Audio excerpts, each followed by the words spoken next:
It's the Traveler and Paimon. Hello, you two. It's been a long time. Were you having a really serious discussion right now or something? Just a regular catch-up. We meet here once in a while to go through any recent developments in our research projects. So we just missed him! Maybe we should have hollered to him. He didn't look in the best of moods just now, though. Was he upset about something? If so, he probably wouldn't have been in the mood to help out anyway. Upset? You mean Albedo? Yeah, he wasn't looking his usual self. Upset? Uh-oh. I wonder if... What are you looking at me for? I wonder if Timaeus' research topic is so boring that Albedo finally snapped. Surely not. It's not that boring, is it? Nah. Anyway, Paimon wanted to ask you for a favor, Timaeus. A favor? Well, sure. How can I help? Well, Paimon found a bunch of super-duper sweet Sincerias in the mountains the other day. But if Paimon eats them all, then they'll all be gone, so Paimon isn't ready to finish them all yet. Paimon was thinking maybe you could make a device that you put fruits in and it turns them into juice. That way, they'll be preserved for as long as Paimon needs. Oh, yeah, I'm afraid that sort of thing is a little... Huh? Seems pretty straightforward to Paimon. Can't you do it? Paimon, I'm afraid you've entered into the realm of the weird and wonderful with this one. Okay. So how about you, Sucrose? Any idea? I'm sorry. It doesn't sound like it falls within my area of expertise. I could give it a try if you really want, but I'd probably just end up giving all your precious fruits arms and legs. Whoa, your tone is so calm, but your words are so terrifying. You'd think I'd be used to this by now. Well, as you know, my focus is on bioalchemy. Besides, keeping things fresh forever is just not possible. If you just wanted to modify certain properties of the fruit or their seeds, on the other hand, I'd easily be able to help with that. Alchemists usually focus in on their own research areas. Take us, for example. Timaeus, Albedo, and I all have very different research foci. Paimon, your idea is very imaginative, but it's beyond Timaeus' and my ability. I don't think even Albedo can make such an incredible device. After all, alchemy is not mechanics. There is a big difference between the two. Huh? Well, excuse Paimon for overestimating the power of alchemy. In fact, before Albedo showed up, everyone in Mondstadt thought alchemy was useless. Of course, we know better now. But even then, I have to admit, alchemy is only one of the many wondrous arts in the world. It's certainly not some kind of all-powerful magic that can simply take a substance and preserve it indefinitely. Sorry. That wasn't meant as a criticism against you personally. Paimon just wanted some fruit juice. What's wrong with that? Oh, of course, these are just Timaeus' and my subjective opinions on the matter. If you're really intent on pursuing this wondrous device, you can try your luck asking Albedo. But I wouldn't get your hopes up. If he has no idea how to make one either, you'll have to give up on the idea. He doesn't seem to be in a good mood today, though. What if he ignores us? He won't. Albedo is not that kind of person.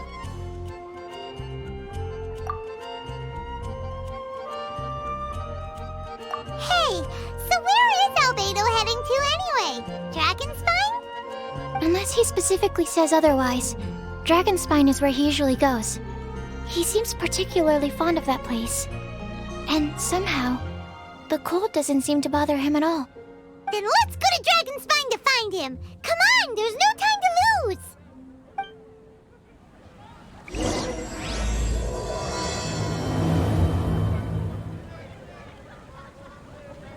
Seriously? Albedo doesn't like my alchemy device?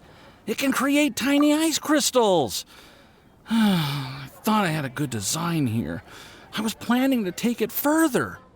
Timaeus, it's not completely useless, but perhaps it needs to be a little more original. Oh, okay, I see. I'll give it some more thought. Then again, what is the use of this thing? I'm the one who came up with it, and even I can't think of a potential application.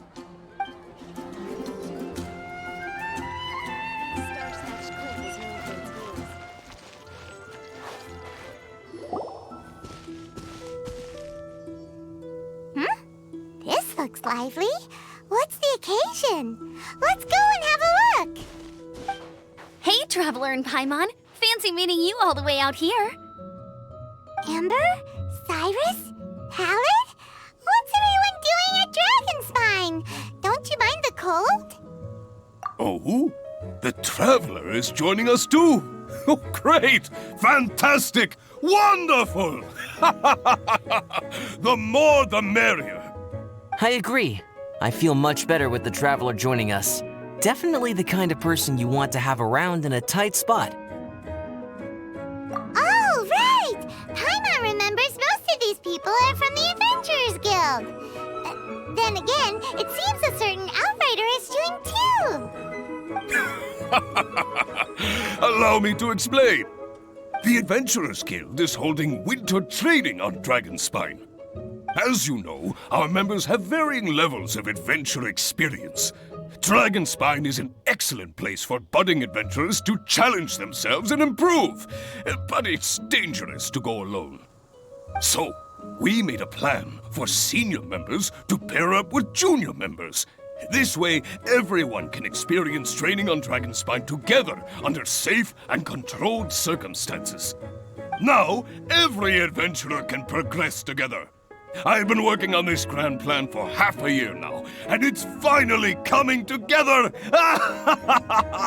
It's a great plan, isn't it? Hey, you are an outstanding adventurer. Surely you must be willing to join us and help out. Is the Adventurers Guild short on experienced members? Well, that's part of it, actually. The other reason is, when I was patrolling the perimeter of Dragonspine, I found a lost kid named Joel. I heard he lives here on the camp, so I escorted him back. I know, Joel's father went missing. I totally sympathize with how much Joel misses his family. Dragonspine is so bleak and deserted. It must have been so lonely for him here. Aw, Amber. Anyway, I wanted to do something to cheer Joel up, so I said I'd build a snowman with him. It's something he enjoys doing. It also gives me a chance to stay here for a while and help Cyrus out. Aw, really? Thank you. Let's go meet up with Joel then. Oh, I invited another friend of mine to join too. She should be here any second. She'll be perfect for this kind of thing. Hey, Cyrus, we've got to take off. Is that okay? No problem. Go ahead. I still have some final checks to make, so I will call you before we depart.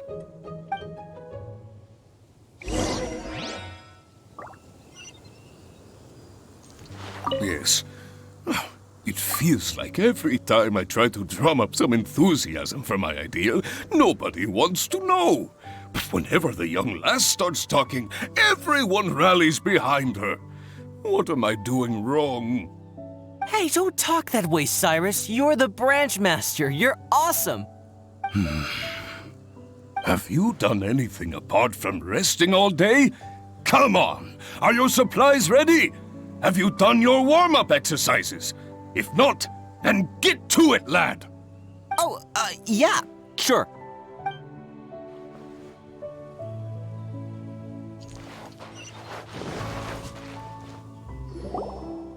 Hey, Joel, we're here. Hi, everyone. I'm so happy right now. It's nice to have so many people to hang out with. Are you here to build a snowman too? Build a snowman? Oh, sorry. I forgot to do the introductions. This is Eula, the Spindrift Knight and captain of the Knights of Favonius Reconnaissance Company. Amber, you're being far too formal. The child is never going to remember all that. Please, just call me Eula. Okay, Auntie Eula. You can call me Joel. Auntie Eula? Uh-oh. Eula's gonna add that to her long list of scores to settle. All right, if that's what you want to call me. go right ahead. Whoa! Eula just let something go for once? Amber, what's this I hear about a snowman? I came to assist because you told me the Adventurers Guild was short-handed. Yeah, that's something else. But look, Joel's at the age where he should be having fun, and there's nothing to play with on Dragonspine. He used to build snowmen with his dad, and since his dad's not around, we're keeping him company instead. Besides, Eula, it's gotta be more fun than taking an ice bath all by yourself. Let's combine our forces and build ourselves a huge snowman. It'll be a ton of fun. Yep. Count Paimon in too. Paimon wants to build a snowman. Auntie Eula, are you too busy to join in? If so, it's okay. I understand. No, nothing like that. My mind was on something else, that's all. Building a snowman with Joel, are we? Sounds wonderful. I'd be delighted to join you. Then let's get started. First, we need to split up into teams to gather some supplies. Joel and I will be on one team. You and Eula can be on the other team. Hey, Joel, see that huge tree over there? Wanna race me there? Yeah, let's do it! Wow, those two are fast. It's hard to tell which of them is having more fun. Hey, what's up with you two? Why are you just staring at each other without saying anything? Well... Joel probably hasn't spent much of his life in the city. He doesn't know me, and he doesn't know what the Lawrence name means to the people in Mondstadt. Right, that's why he calls you Auntie Eula. True. In his eyes, I'm just another ordinary person from Mondstadt. It was a surprise, but not in a bad way at all. How very perceptive of you. Were you staring at me the whole time when everyone was talking? You shan't be getting off lightly for that. The truth is, I'm a little concerned that I might be quite inept at building snowmen. I have never built a snowman before. My upbringing was very strict, so I never had the chance when I was a child. And after I grew up, of course, it's not the sort of thing I would spend my time doing. Oh no! Paimon's starting to feel sorry for Eula. You sound confident. All right then. Enough small talk for now. I see we have a member of the Adventurers Guild joining us. Greetings. We have a slight problem here. We've done a head count, and it turns out that we have an odd number of participants. In other words, we still have one instructor slot left to fill. How it happened was, we originally asked Fischl to be an instructor, but she was busy with something outside of Mondstadt during this period. So, we found another adventurer to fill in for her, but they still haven't shown up yet. Thank goodness you are here. Oh, hello. My name is Gerald. I'm a new adventurer. In that case... Fine. But for that, you will pay. Huh? Pay for what? Okay. I got it. I'm ready and willing to learn. Good, good. Then everything is settled. Thank you for your help, Eula. If anybody else signs up later, I may have to ask for your help as well. Why did you give the spot to Eula?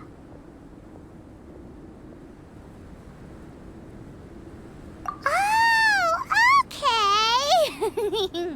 You're so nice. Paimon noticed Eula smiled just now. It must have meant a lot to her. To be honest, Eula really is the best candidate for an instructor. Most people would find it hard to cope on the mountain because of the sheer cold, but not her! Oh, now Paimon gets it. This must be the whole reason why Amber got Eula involved in the first place. We were supposed to find supplies, but now Eula's busy with other stuff, and, Paimon doesn't feel like going around collecting things. How do you think Amber and and Joel are doing. Let's head up the mountain and see what they're up to. Strange. Didn't they say they were going this way? Where the heck are they? Did we get here too late? Have they moved on already?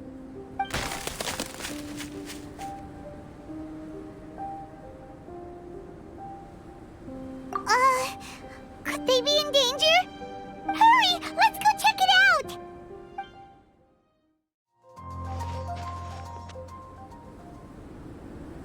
The sound is completely stopped! How could that happen?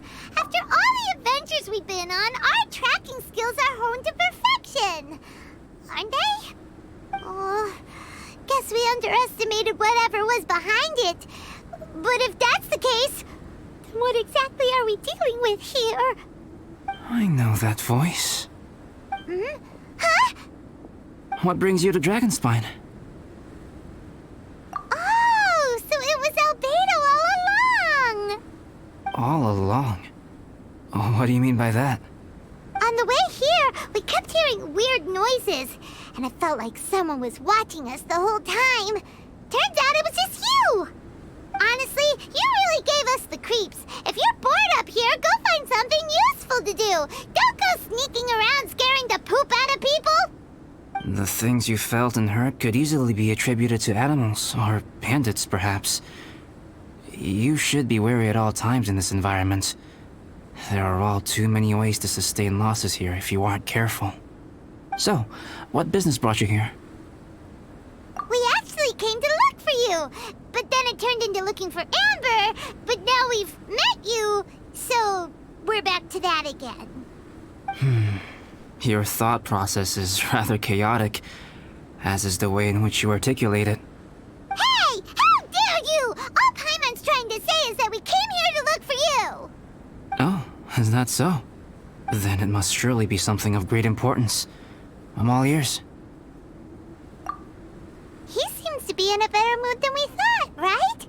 Does that mean Timaeus' stupidity doesn't really get to him after all? Huh. Okay, let's just forget that ever came up. That's okay if you can't tell me about it.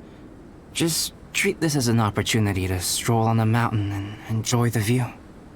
So basically, the truth is we're here on adventurer duty. Ah, I see. So you foisted the rookie off onto Eula so that you could wander off and goof around? We're not goofing around! And Eula was the right person for the job! We were just being nice. What about you then, huh? What are you doing on Dragonspine? A friend commissioned me to do some artwork recently, and I have yet to finish. I came here because it's a quiet place where I can gather my thoughts, gather inspiration, and gather some raw materials while I'm at it.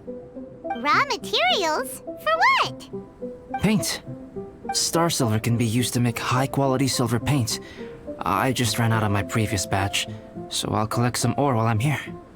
Ore can be used to make paint? Yes, but you have to be selective with the specimens you choose. Even with a high level of impurities, star silver still contains fine silver-colored particles, but they lack luster, which impacts the color saturation of the pigment made from them. Paint made with such pigment is generally viewed as a fake or a defective product. Interesting. So, paint aside, can you talk about how you find inspiration? Paimon wants to learn. You want to learn to paint? No, not for me. For the Traveler. Paimon wants the Traveler to learn how to paint.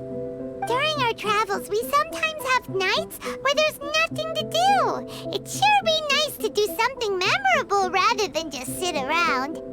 Painting is a great example because it can capture a moment in time. So it seems like it's definitely a worthwhile skill to have. Yep, why not? Once you mastered it, you can paint Paimon. Not a bad idea. Well, since you two would like to learn more about painting, why don't you come with me to the campsite? I have painting materials there. You can practice while I give you some guidance. Sounds great! be fine. She is a Knight of Favonius after all. Let's just forget about all that stuff for now and go with Albedo. Come on, let's go. It's so cold out. Paimon wants to get to the camp and warm up by the fire. Ah! Thieves! It's gotta be! Some things are missing. Nothing valuable, hopefully. Wait, where's Paimon's Mora? It's hard to say their value, but some of my alchemy notes are missing. Alchemy notes? Would they fetch a high price?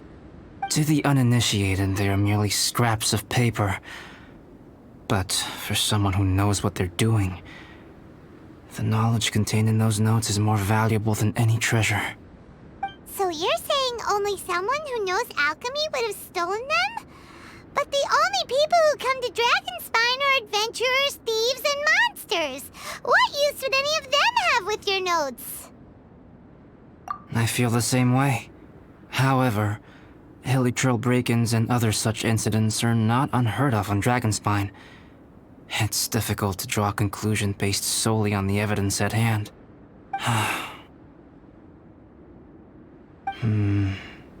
These appear to be... Footprints? fresh ones. Meaning our thief can't have made it far. Let's chase him down! We can't let them get away! From the entrance, the footprints go that way. Oh, that thieving... thief!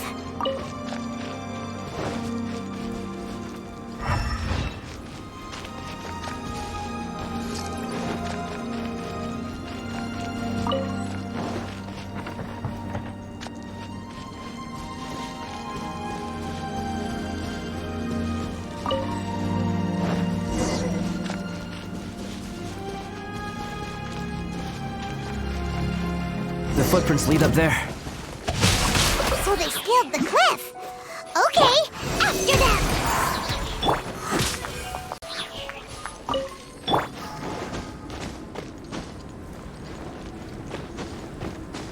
Yay!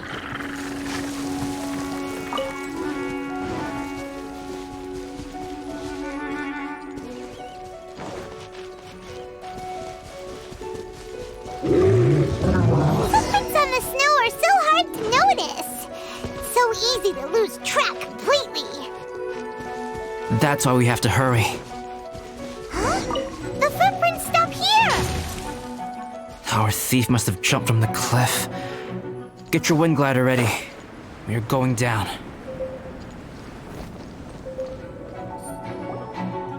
Here, more footprints. They're heading to the cavern. Ooh, we got you now! You sure can run, but you definitely can't hide! Let's go in! Wait, I have an idea. I'll go in alone. Traveler, please stay here and guard the entrance. This cavern has 2 points of entry, and there are shortcuts inside. Judging from the state of the footprints, he hasn't been in there long.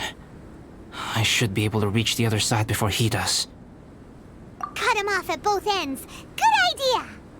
Whoever apprehends the thief first has to notify the other party. This way we're fully covered. Still, safety comes first. We do not yet know the identity of our thief. Please take care. We'll be fine. Okay, see you shortly. Of course. I wonder if Albedo found the thief. This is taking forever. Really? Huh. Maybe it just feels like a long time because Paimon hates waiting. Waiting is so boring. Why don't we find something to do to pass the time? You know, something like... Oh! Look at all that star silver over there! Why don't we gather it up for Albedo? It's right next to the cavern, so we won't be going far. If anything happens outside, we can be right back here in no time. let's get started!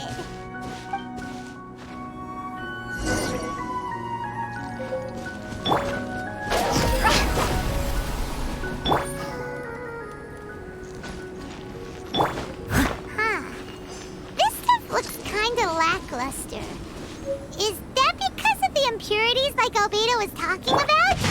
Hey, this one's not bad!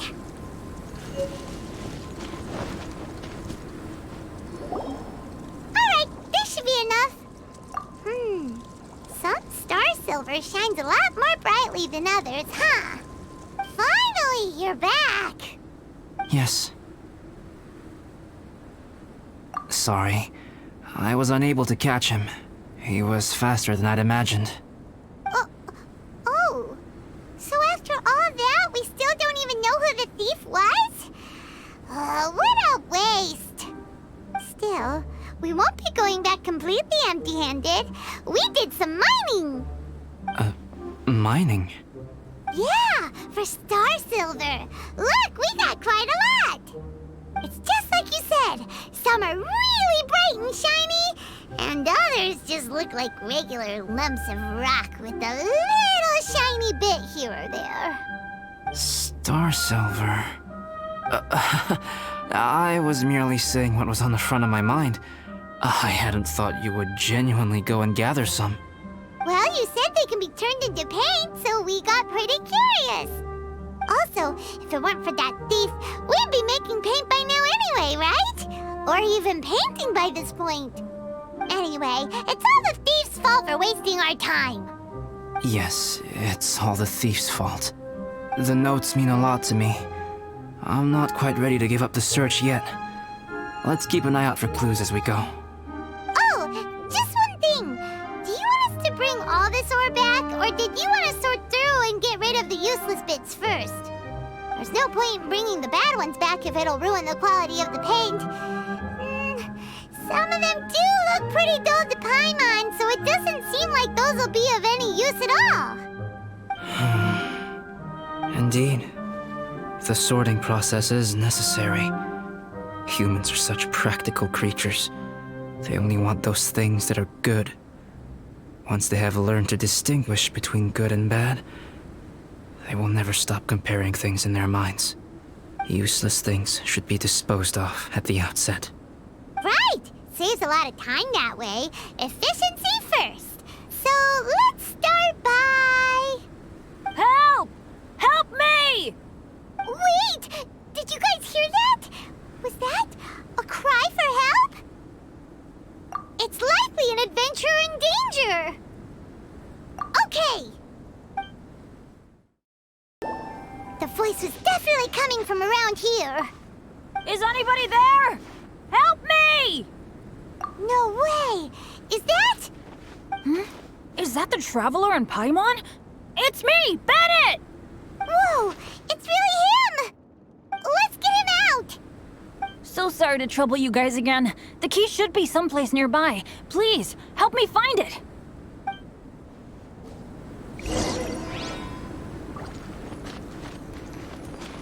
Wow, so much clutter! Oh, we're not gonna find the key here, surely! Uh-oh, we got company! Absorption.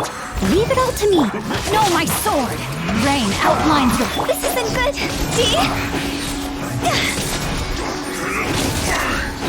Oh, so they kept the key with them!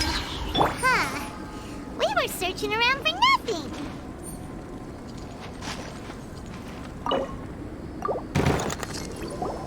Oh, finally, I'm out.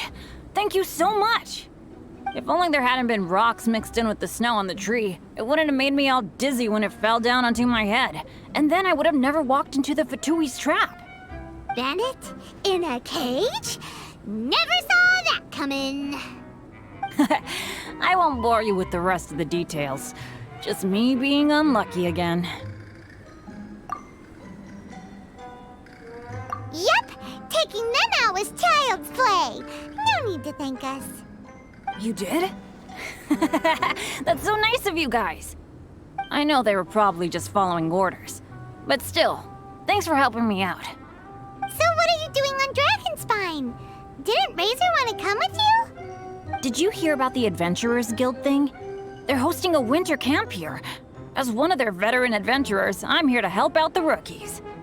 Razor's not an adventurer, and as the leader of Benny's adventure team, as well as the only actual member, I had to come on my own. But now I've been stuck here for so long, I probably missed it. Oh, I hope Cyrus doesn't get mad at me. Oh! Wait, so that guy Gerald who got left in the lurch, he was supposed to be paired up with you? If so, sorry, Bennett, but you really did miss it. He got paired up with a different instructor instead. What? Weren't they short on instructors? Where'd they suddenly get extras from? A few people from the Knights of Favonius stepped up in order to help support the event, so they ended up with more instructors than students. Knights of Favonius? Yeah, they're definitely more reliable than me. I'm just a walking accident waiting to happen. Right. Anyway, that was just the situation when we last saw them. It might have changed by now. Who knows? Maybe a whole load more rookies will have turned up to join in. Besides, after all the trouble you've gone to show up as an instructor, I'm sure Cyrus will put you to work. Really? For sure. Hey, wait a second. Where'd Albedo go? Albedo? You mean the alchemist from the Knights of Favonius? He's one of the instructors too? No, he just happened to be on Dragonspine. We were just with him, but then we heard you calling for help. He must have left us at some point after that. Could he have gone back to keep looking for clues? Let's go back to the cavern and see if he's there. Still no sign of Albedo. This is weird. Where has he run off to? This is great! Dragonspine's so fun today! There's so many people around. It's never usually like this. This was where we heard Bennett's cry for help, right? We heard his voice and went straight over to rescue him. Then we noticed Albedo was gone. Huh. So he just didn't feel like helping us save Bennett? Wait, what? What are you talking about? Albedo? Where the heck have you been? We've been looking for you. I should be the one to ask you that. Didn't I tell you to stay at the cavern entrance? Huh? I'm not really following who was waiting for who and who was looking for who, but first things first. I apologize, Albedo. I don't fully understand what's going on, but it seems like it's mostly my fault. No. Bennett, this is not because of you. You needn't blame yourself. Traveler, clear this up for me. What was the reason that you left the cavern entrance? Did you... There you are. Stay right there. You have a lot of explaining to do. What? Me? Huh? You, huh? Aren't you supposed to be helping the new guy?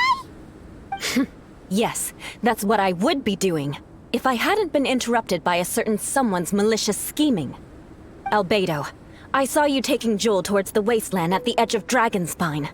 That place is crawling with monsters. What the devil do you think you were doing?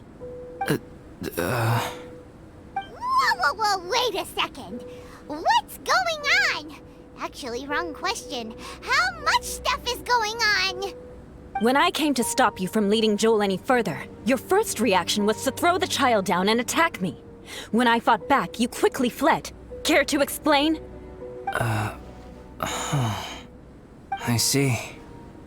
Interesting. Interesting. Eula, it sounds like you met an imposter. Someone who was impersonating me. Impersonating you? To what end? It is difficult to draw a definitive conclusion for now. But these strange incidents do seem to be connected.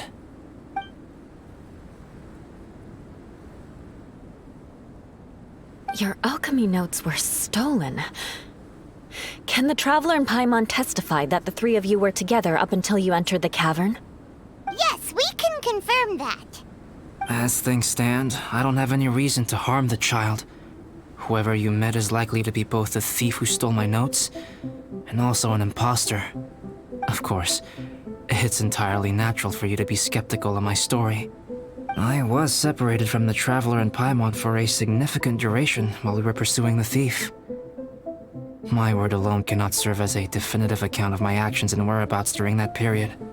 But the Traveler and Paimon can at least testify that I was not the individual who tore up the campsite or stole my notes. Albedo, do you have any enemies? Could it be one of your enemies impersonating you to get revenge on you or something? I don't have any enemies, and I'm not aware of having given anyone cause to exact vengeance upon me. There is insufficient evidence to assert what happened with any certainty at this point.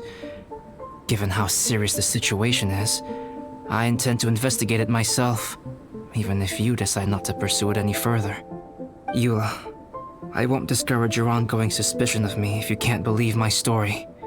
Though, naturally, I would hope you can afford me some credibility on account of our solidarity as fellow members of the Knights of Favonius. Traveler, Paimon, Bennett, if you are willing, I welcome you to monitor my activities beyond this point so that you can act as my witnesses. If I am what this imposter wants, he will come looking for me again eventually. Things can only become clearer from that point on. I'll give you the benefit of the doubt, as preposterous as your claims sound. And I will choose to believe that an imposter went after Joel, and not you.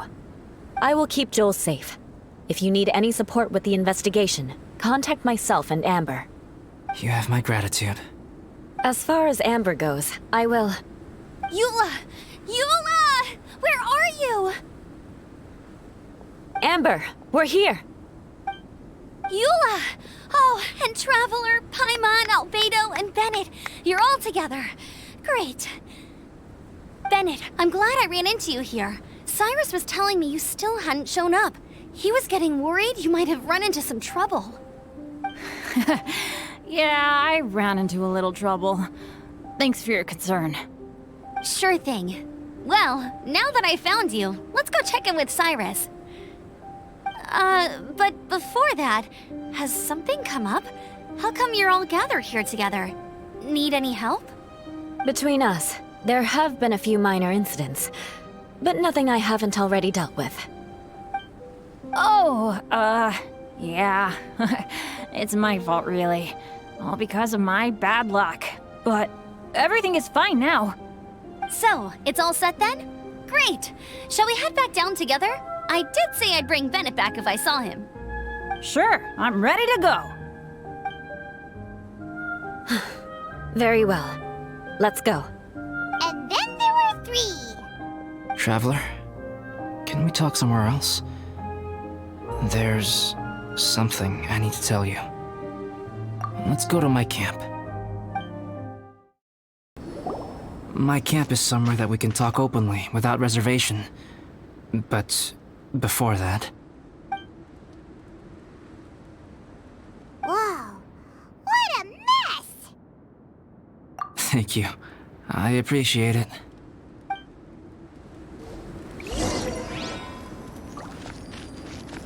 I've been absorbed in my research lately and haven't attended to the dusting. It's due for a cleaning.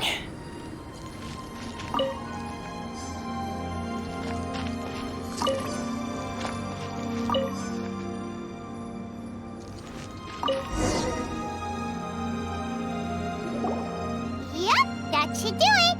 Neat and tidy. Thank you, both of you. Now that everything is in order, it's time to talk. You look really serious right now. Is this about what happened earlier? I remember I once told you that you must have questions, and that I would answer them. I also said that, while I did not wish to deceive you, there were certain things I could not go into detail on. I am a synthetic human being. A human forged by human hand. the one who created me, my mother and teacher. Her name is Rhine-daughter, a researcher from Conria, also known as Gold. A synthetic human? What the... How the heck does that work? When the pinnacle of attainment in alchemy is combined with unimaginably vast learning, the apex achievement is the creation of human life. When you say Conria, do you mean... I am indeed somewhat older than my appearance might suggest. But when I came into being, Conria had already been destroyed. I have no memories of it. My master raised me and taught me everything. Like her, I am a pure alchemist. I live for academic knowledge. Nationality and identity are not what ultimately define us. Traveler, what is your general feeling toward Dragonspine? You've visited numerous times now. Would you say it's a cold, eerie, and melancholy place? Rhine-daughter created two miraculous beings. One is me, and the other is the venomous dragon, Durin, who died here. Durin? So that makes you guys... brothers? As sons of Rhine-daughter, Durin and I are indeed inextricably linked to one another. The phenomenon of our creation defies definition within the scope of a typical human worldview. But if we may tentatively call it birth, then yes, we, by extension, are family. Speaking of Durin, Paimon remembers that his power was quite special. That's right. Because of this, whenever strange things happen on Dragonspine, it always makes me wonder. For instance, the feeling of being watched that you described, as well as the sounds you heard, and the one impersonating me that Eula met. Oh, right! Paimon knows what you mean! When Eula and the others were here just now, the Traveler gave me a look as if to say, don't say anything. Probably because it would only make you more suspicious, so Paimon kept quiet. But Paimon noticed that you came out of the cavern not too long after going in, and you told us that you didn't manage to catch the thief. Then we heard Bennett calling for help, so we went to rescue him. But strangely, you didn't come with us. And when we got back to the cavern to go find you, suddenly you were the one looking for us. So, it seems that you met my imposter too. Well, if so, it was a pretty good impression. He had you down to a T. We never would have guessed. Also, after he left us, why did he go after Joel? Perhaps Durin's power drives people to madness. But that's merely crude conjecture. Whether someone is impersonating me or there is another false me out there, this is a cursed tale, and it is not one whose weight you should have to bear.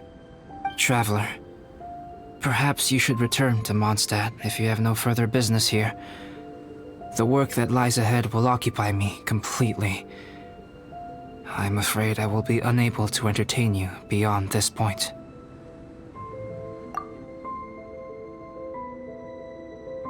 Yeah, we're Dragonspine veterans by now.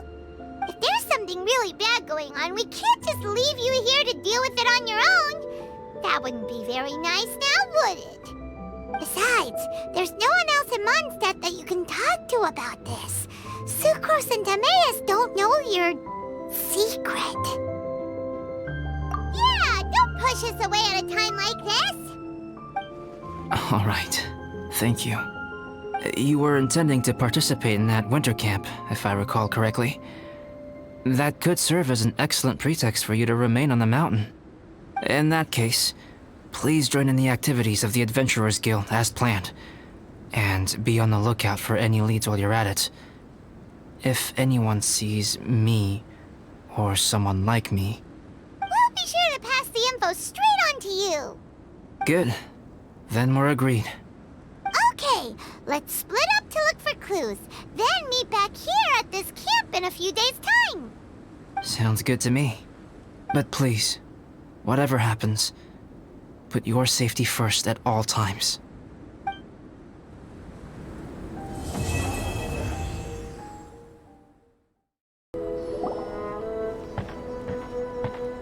Albedo! We're here! Traveler, Paimon.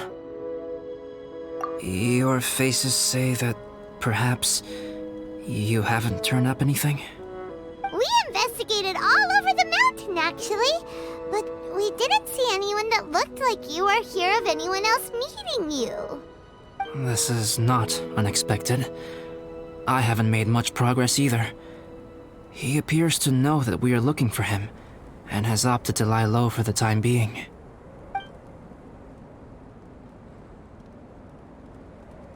Still, there is one thing I found. I discovered footprints on some parts of the mountain, and although they were a little covered by the snow, I could tell they'd been left by someone of a similar size to myself. The footprints were quite numerous, so I believe my next step will be to rule out each of the adventurers active on Dragonspine, one by one. We can help with that. We have plenty of contact with the adventurers. So now we... Ah! What was that? It came from that direction. Could it be the imposter? Yes, let's hurry.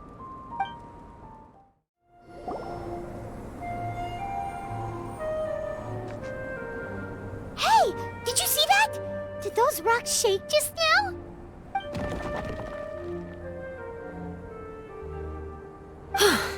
That was most unfortunate. What are you guys doing here?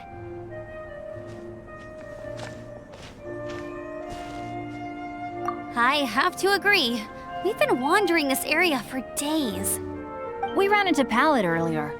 You know, the, kind of a reckless sort of guy. You know the one? Anyway, he said he was unlucky, so I gave him some adventuring survival tips. After that, he disappeared to rejoin the training camp. Wait. Are you saying that after all this time you still haven't made it back to the base camp? Well, as you can see... It was nothing really. We just hit a few landslides and snowdrifts and took a few downhill tumbles. You know the deal. They sound like unforgettable life events to me. Anyway, you are correct. We haven't made it to the base camp yet. We have had extraordinarily poor luck over the last few days. Almost as if a sinister force has been trying to thwart our every move. Fortunately, I made advance arrangements for Gerald to remain in a safe location and conduct some basic physical training exercises. I'm sorry. I'm the one to blame for all this. I've always had bad luck and it always rubs off on everyone around me. Sorry to create so much extra trouble for everyone. I don't know what to say. Maybe this is the awesome power of fate. The scary kind, I mean. I agree. Yep, we're just used to it now. Besides, it's not like we have the most amazing luck ourselves. Really? I think you guys have way better luck than I do. Well, what can we do about that? Oh, Paimon knows! How about Paimon share some of her luck with you? You're welcome to a bit of mine too. Although if the last few days are anything to go by, it seems in pretty short supply at the moment. You guys. Aw, thanks. With a little luck from everyone combined, we'll make it down this mountain for sure. Yeah, you bet! Let me flip a treasure hoarder insignia to test it out. All right, it's tails. The opposite of what I guessed. So you can predict your fortune this way? But why are you so happy that you got it wrong? It has two sides, so there's a 50-50 chance of me getting it correct. Luck all comes down to probability, too. So as long as I use up all the bad luck, everything else will go smoothly. Guessing wrong when I flip an insignia is one way to use up some of the bad luck. So the probability of having some good luck in the near future just got a little higher. Hey, he's making no sense at all. Why aren't you calling him out? Guys, I guessed wrong in my insignia flip, which means we should be able to make it back to camp. not sure that's how it works. Let me try. It's this way, right? Oh! Ow! My butt! What is this shard of ice doing here? What? How truly miraculous. This is a miracle of misfortune. I don't usually believe in luck, but Bennett makes the best case for it I've ever seen. Amber, if you are ever required to partner with Bennett in your future work and you encounter anything like this again, do not take any rash action. Wait for me and I will come to support you. Huh? Yes, of course. Now that you mention it, I do feel a little tired. Trekking in the mountains has a way of wearing you out. Well, since everyone is tired, why not take a rest in my camp? Paimon's so sleepy. A nice bowl of hot soup and a good sleep would sure be welcome right now. Suddenly, I'm kinda sleepy too. Amber will fall asleep in the snow if we keep going much longer. Come on, let's move. We shall head to Albedo's camp and get some rest, take stock of our supplies, and decide how to get off this mountain.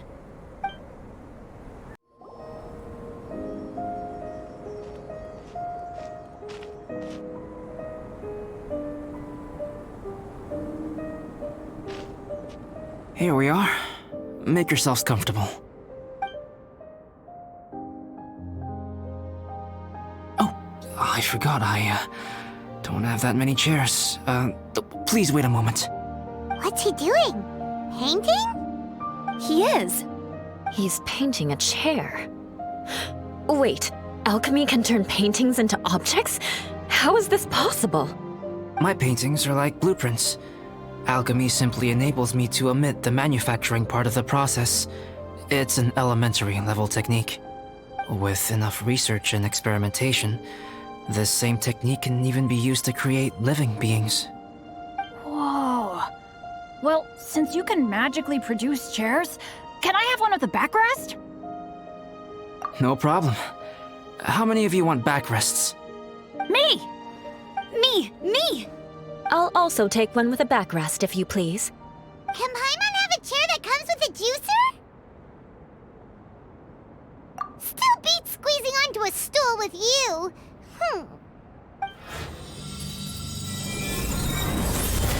Cool, we have chairs now. This is so comfortable. Makes me want to stay the night here. You're very welcome to stay overnight if you wish. There's still some time before dinner. Get some rest, everyone. I'll tend the stove.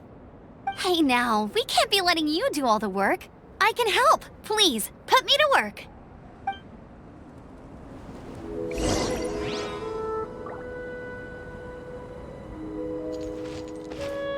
I wonder if there's anything I could do to help out. Oh, you mean Gerald? I heard that Eula developed a whole training program for him. He might be new, but I bet he'll improve pretty quickly with a mentor like that. I feel bad. It's hard knowing that I've been causing so much trouble for everyone. Being a little unlucky is usually no big deal for me. But in a place like this, it makes me worry that something really bad might come of it. No, wait, I shouldn't have said that. I might have actually jinxed it now. You know me, same old Bennett, unlucky as ever. But as long as bad luck doesn't break me, I'll always get back up again. Especially on a cool adventure like this one. I gotta make the most of it. Sorry for dragging you guys into another situation. I didn't used to know any of these knights very well, but after spending some time with them on this trip, it's really opened my eyes to my own shortcomings. They're all so talented and kind. I have a lot to learn from them. Oh yeah, you gotta tell me sometime how you managed to make friends with so many talented people. Okay, cool. Make sure you eat plenty when dinner's ready.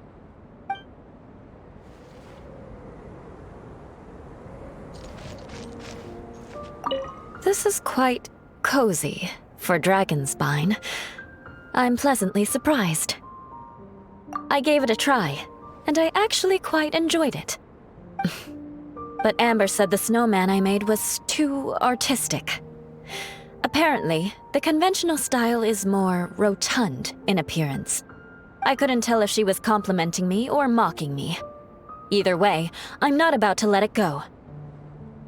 I'm quite familiar with Dragonspine by now. But this time, I have a newcomer to worry about. And I'm traveling in a group with Amber and the others. Not things I'm terribly well accustomed to.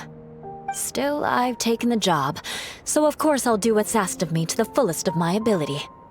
I'll settle this score once this is all over. Me? I'm coping perfectly well. I don't need looking after. You should talk to Amber and Bennett. They're not as well acquainted with Dragonspine as I am. Seeing how much you can find to talk about even with Albedo, you must be quite the conversationalist.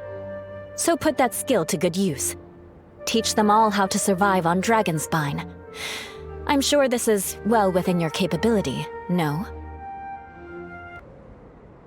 If you're talking about Bennett's situation, I think I'm used to it now. It's hardly the end of the world. Don't ruminate on it. Take this chance to get some proper rest. The nights are long on Dragonspine. A glass of ice-cold wine would not go amiss right now. Don't mind me.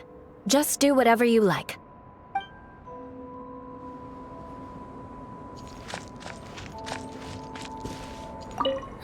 It's so nice and warm here. Joel's been doing pretty good. Having people to play with has put him in a good mood. I'll tell you what, though, he seems to have even more stamina than me. So long as they're playing, kids always seem to have endless amounts of energy. It's more dangerous up here than I thought. In a hostile environment like this, even a Knight of Favonius has to keep their eyes open and keep their wits about them at all times. Still, this has been a pretty unique adventure for me. It's definitely been worth it.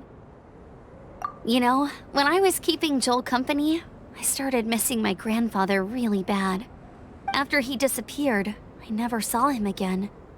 I have no idea how he's doing. But at least what I can do is focus on being a great outrider. If I can do that well, I know he'd be proud. Oh, all that? Don't worry about it. Eula is a good person. She might not show it, but she'd never let that kind of stuff get to her. As for Bennett, he seems like the kind of guy who can keep his spirits up when things aren't going well. I feel bad having to ask so much of Albedo, though. Still, it's kind of nice to have everyone together like this, so yay for silver linings! Sure thing. Bet you're tired as well. You should get some rest, too.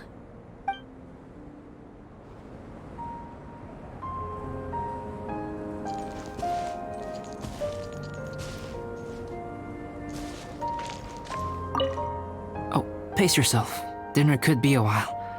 I still have a few things to prepare. I hadn't expected you to be so interested in paint. I once tried grinding mist flowers into powder and mixing it with white paint to replicate the sparkle of snowflakes. The end result was quite satisfactory, but works that use this kind of paint need to be stored carefully. If you want to try it for yourself, I can help you. Even now, I don't believe I have fully grasped the nature of the threat that Dragonspine poses, but I will endeavor to keep you safe. That much you can trust in. I wish I could simply respond with, I'm fine. But you are a true friend to me, so I should be honest with you. Recently, certain questions have been occupying my mind. Questions about the nature of life and creation. However, I feel that rushing into a discussion with you on these topics before my ideas on them are fully formulated will bring you far more confusion than clarity. So I will wait till my thoughts are clear in my own head before I share them with you. Until then, please forgive me. Oh, don't worry about it. A chance like this to gather around the fire and chat into the night is a rare and precious one for me. I won't participate in the conversation much. It's just a habit of mine. But please know that I am enjoying the atmosphere all the same. Of course, I'm happy to continue chatting with you if you'd like. This is my camp, but let's not get bogged down in technicalities. I want you to be able to relax and make yourself at home here.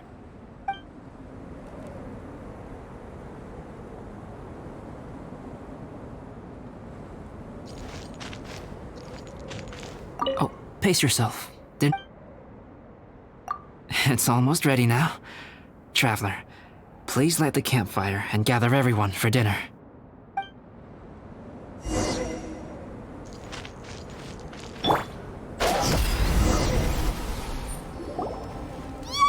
Dinner's ready! Food's ready, everyone! Come on, let's eat! I made a few dishes based on some popular Mondstadt recipes. This is no good hunter, but there should be enough to go around. Please, help yourselves. Wow, smells great. Don't mind if I do. Wait, don't steal all the fried vegetables. Leave some for me. Hey!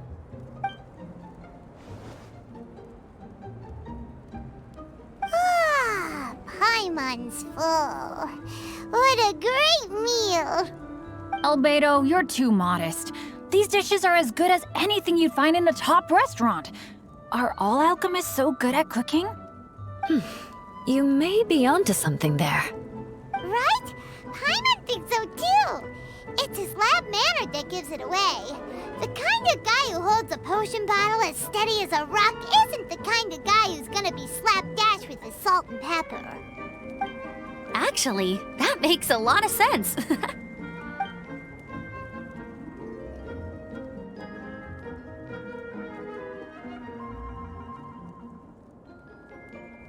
I'm so sleepy after all that food.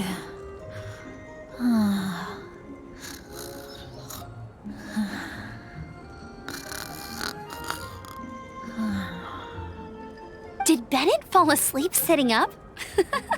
He must be totally wiped out. The way he's sleeping is so alert. I'm impressed.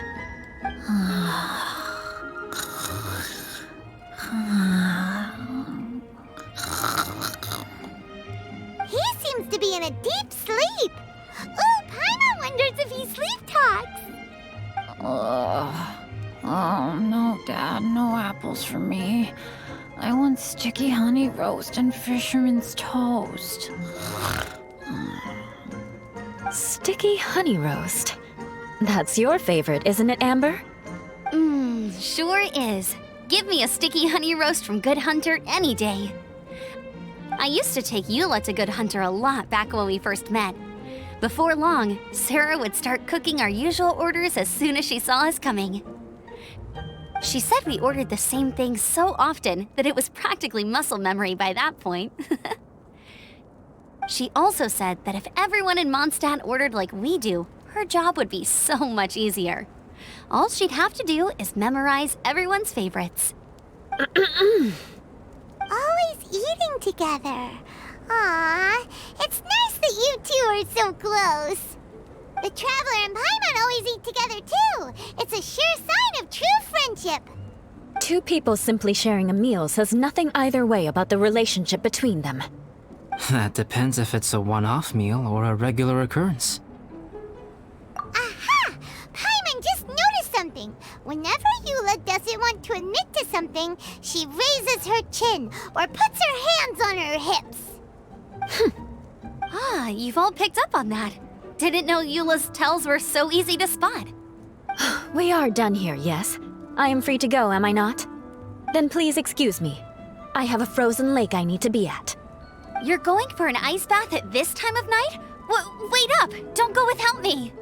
I thought you wanted to get some sleep. So maybe you should stay here and rest.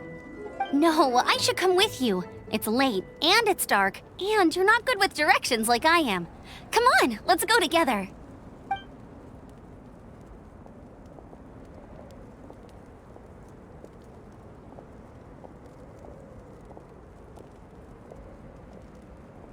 An ice bath? Whew. Rather them than Paimon. So much roast meat. Oh, hey, Dad. I'm doing all right. I'm the leader of my own adventure team now. Wow. Bennett really is a sleep talker. Okay, looks like we got some downtime now.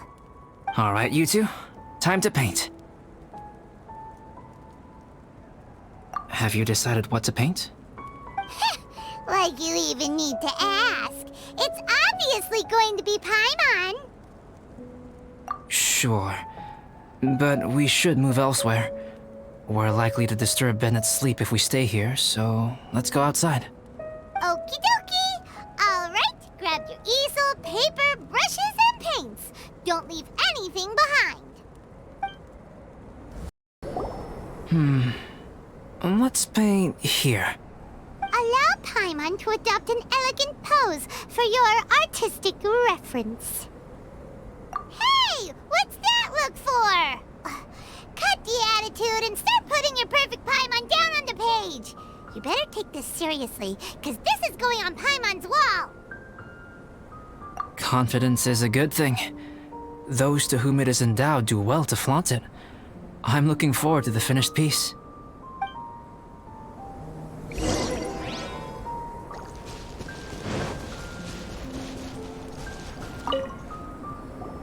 Alright, let's start with the head. Now, in your mind's eye, what is written on Paimon's face? Huh? Is that how Paimon really looks to you?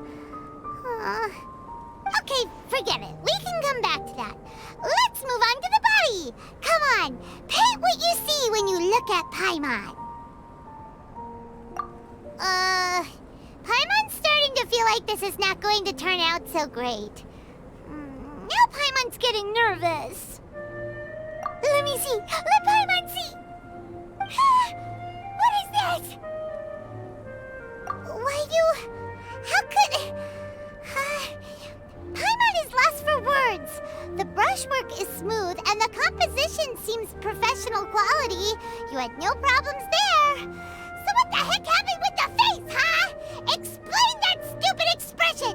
Explain it! Smooth, professional quality. And those eyes!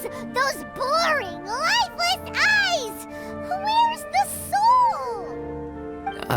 Traveler? Have you previously received any education in the fine arts? What? You pour your heart on the page and this is what comes out? Special, huh? You seriously think special is supposed to look this ugly? Paimon's not convinced. But Paimon is struggling to come up with a comeback. Fascinating. Paimon, if this is not to your liking, I can make a few amendments. Traveler, what do you think?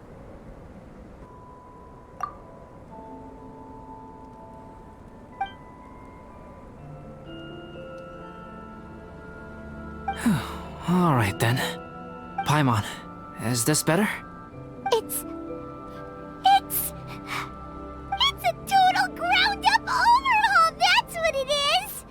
It's so pretty! Is that really what Paimon looks like? Adding flourish to the finished piece is an essential component of what makes art... art.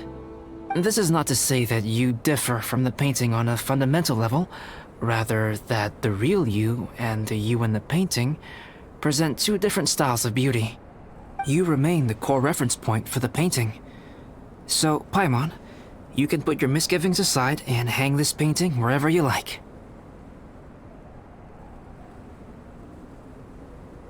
Wow! Thanks, Albedo.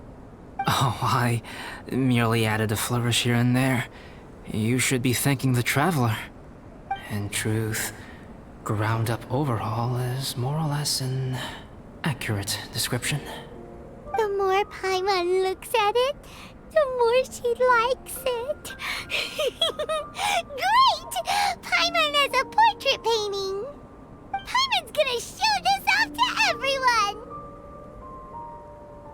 It's nothing. I can paint you next time, if you'd like. You can hang it in your home as a souvenir. I rarely entertain so many guests at my camp. It's lively. A little noisy, even. But I don't dislike it. Liveliness is a rare thing here on Dragonspine. Ah, it's a new day! Let's go meet up with everyone!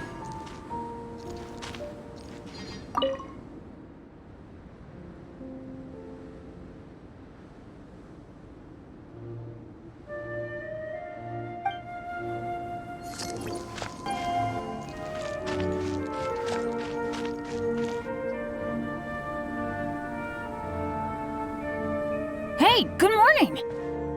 I slept great last night. How about you guys? All rested up? I'm fine, as usual. The path down the mountain is easier to follow in the daylight. Let's take this chance to head down to the base camp. Let's go! If we make good time, maybe we can all get lunch together!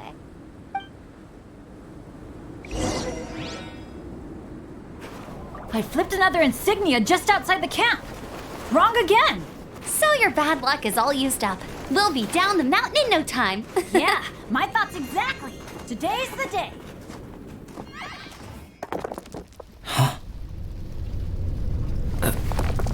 Oh no! Avalanche! Look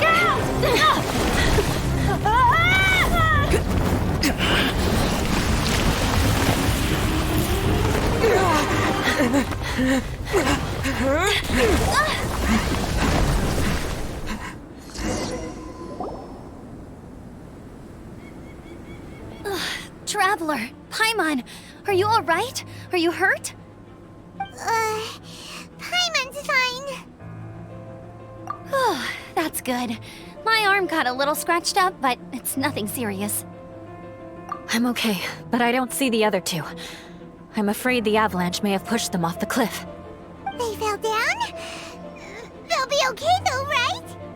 I think they're both robust enough to survive the fall. But if the falling debris knocked them unconscious, and they're lying there in the freezing cold, we have to get down there and rescue them, immediately. Okay, let's move. Hang in there, guys.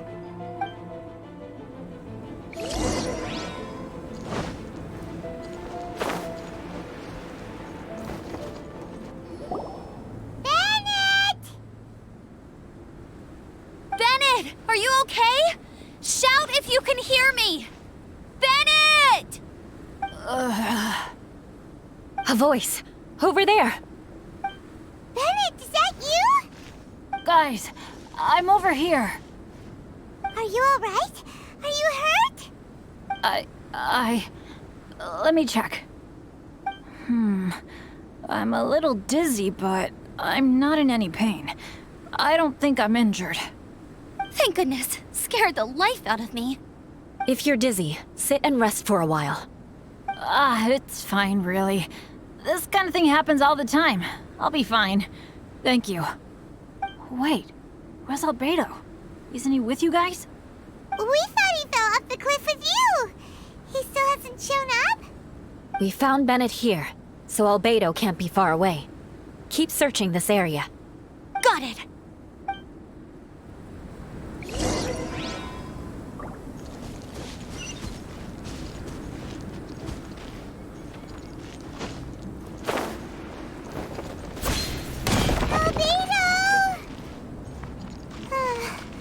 No response. Are we definitely looking in the right place?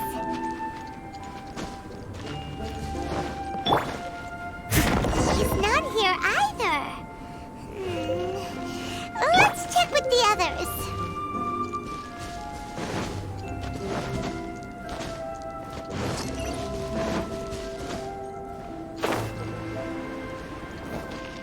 Time to act. Well, any sign of him? Not a trace. Nothing from me either. Strange. We didn't have any luck either. Where could he have gone? Everyone! Ah,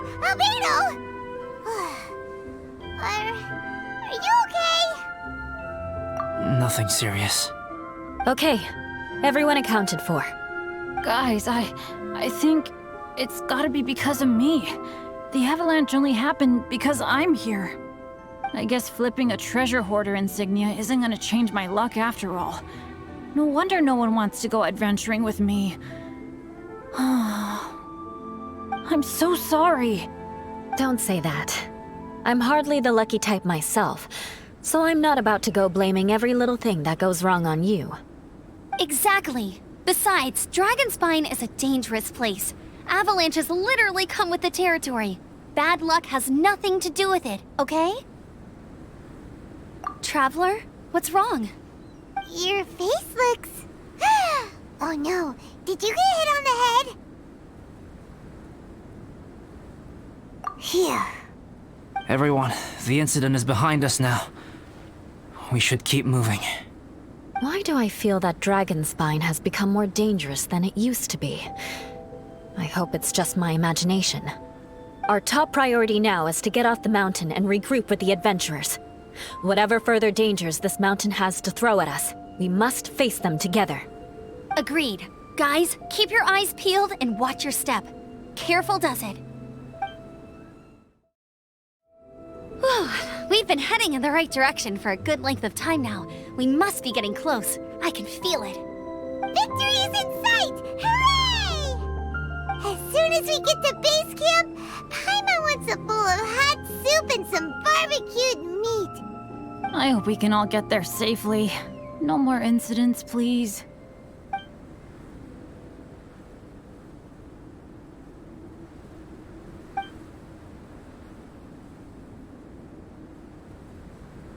Hey, what's on your mind? You seem a little distracted. Something's up, isn't it? Are you hungry? Cold? Shall Paimon hug your head to warm you up? I don't think I've spent so much time on Dragonspine before. It sure is cold, but the view is amazing. Isn't it, Eula? Eula? Sorry, I wasn't listening. What did you say? I was just thinking. Whenever I've met up with you at Dragonspine in the past, we always stick to the same few spots. It's much more vast and beautiful here than I realized. If it were a little warmer and a little safer, I bet this place would be bustling with visitors.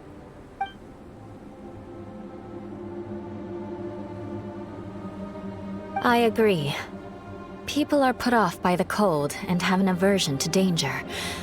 They don't realize that there's much to explore beneath the icy exterior, if you were willing to spend the time and energy. Albedo, is this the way down? Yes. I think there are several routes in this area. Does the path fork off here? It looks like it does. But maybe it doesn't. My head's still a little fuzzy from the impact.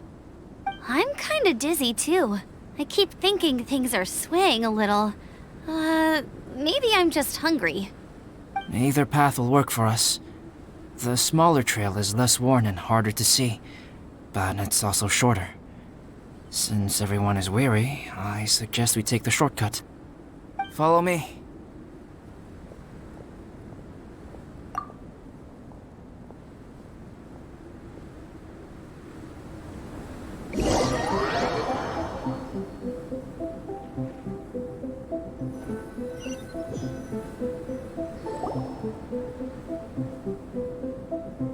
Wait.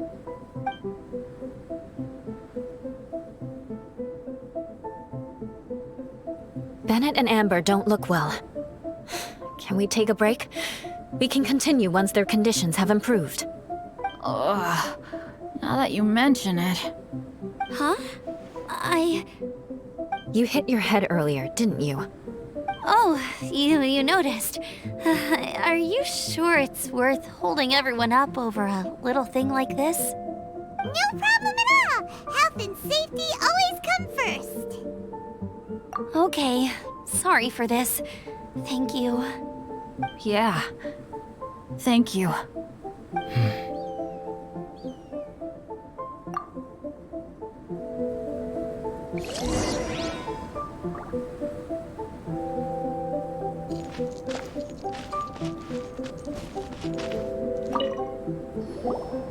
drinking some water can help with the dizziness.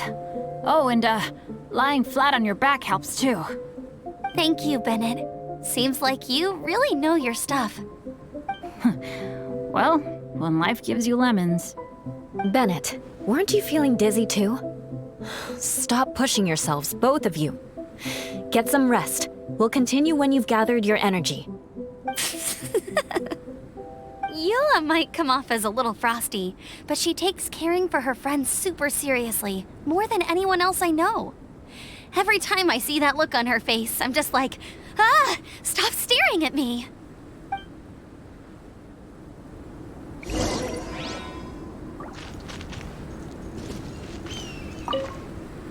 Traveler, I know what that look means. What's on your mind? Maybe seasoned veterans have an instinct for it. I sense it too. Something seems to have changed, but I can't confirm for sure. It could be difficult to verify.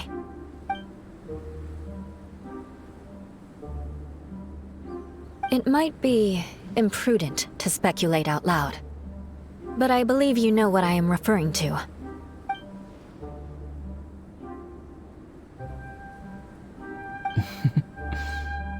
Traveler, I think...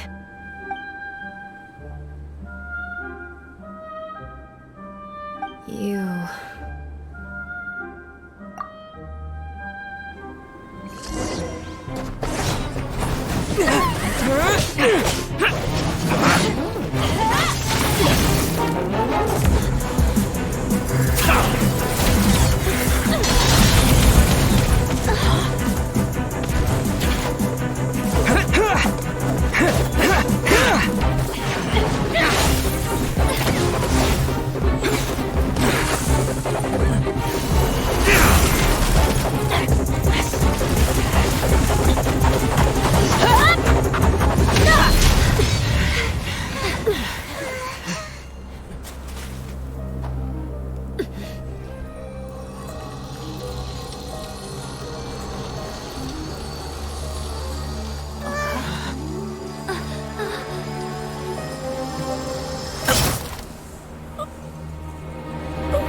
Albedo, what's... It's not over yet.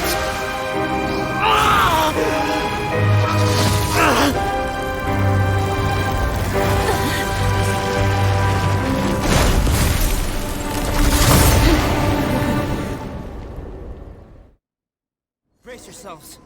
This'll be a challenge. Stay back! I'm going to cut this weed down to size! Drat. Steady as stone.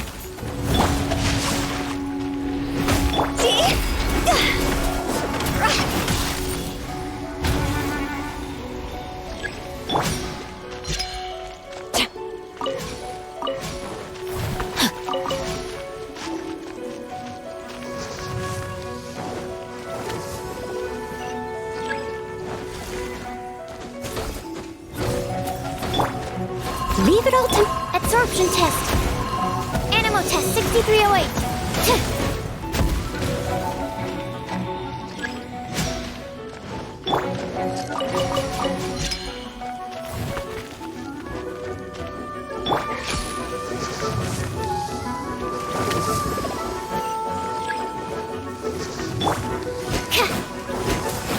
Stand clear.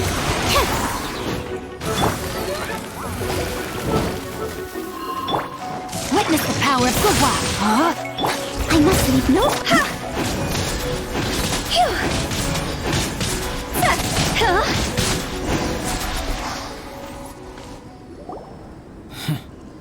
What in the world was that thing? One moment it was human, the next it was a plant! Is everyone alright? We're fine, but can you please tell us what's going on? I don't understand. I take it this monster is whom I had the pleasure of meeting last time. Correct. As you might have guessed, This is a mutated whopper flower. An extremely rare kind. But can whopper flowers turn into humans? Not typically, but conditions on Dragonspine are far from typical.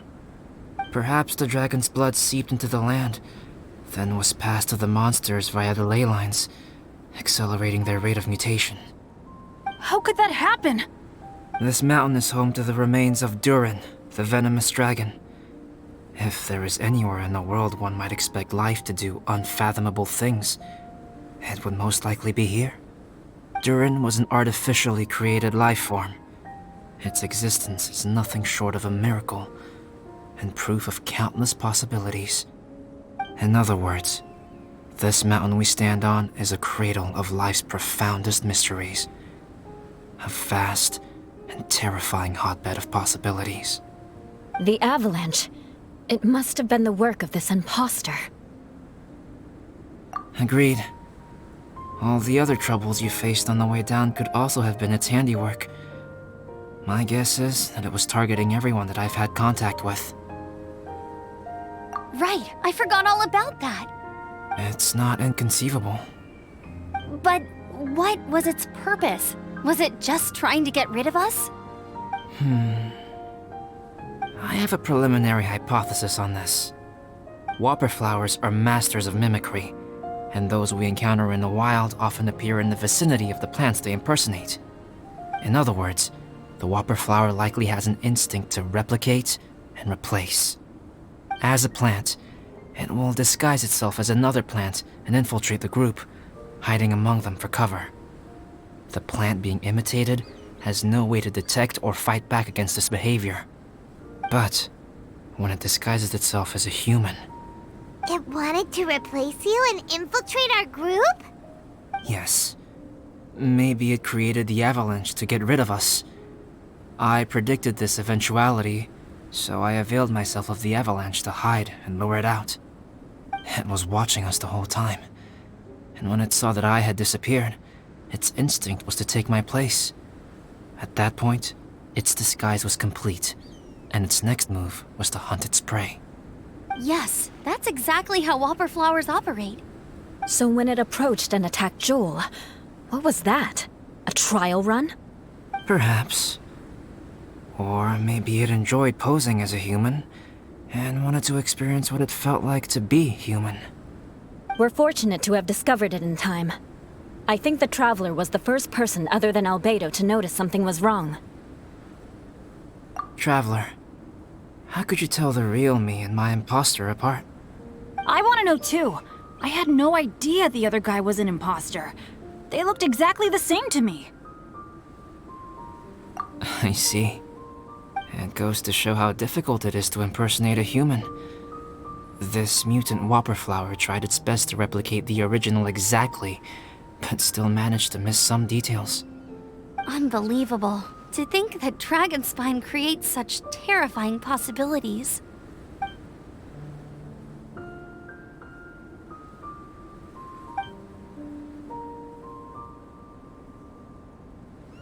Anyway, at least we won in the end. It looks like my method did work after all. I used up all the bad luck, and the good luck finally came through. About that.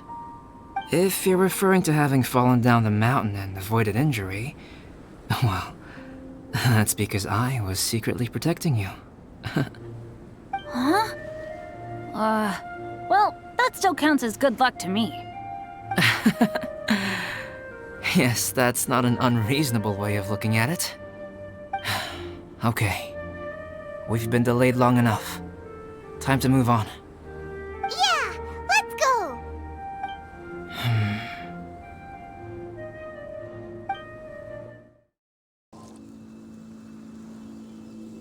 Woohoo! I'm back!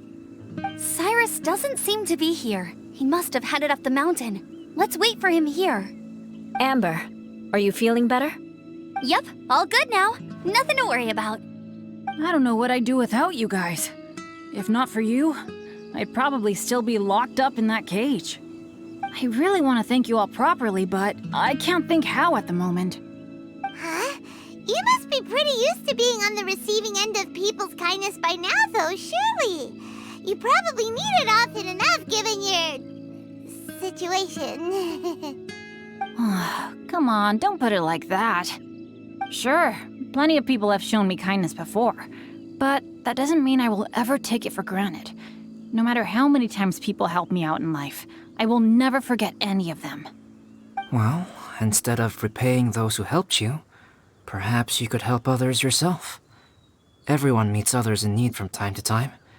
By choosing to be there for them, you're passing the kindness you received on to others. Yup, you're right.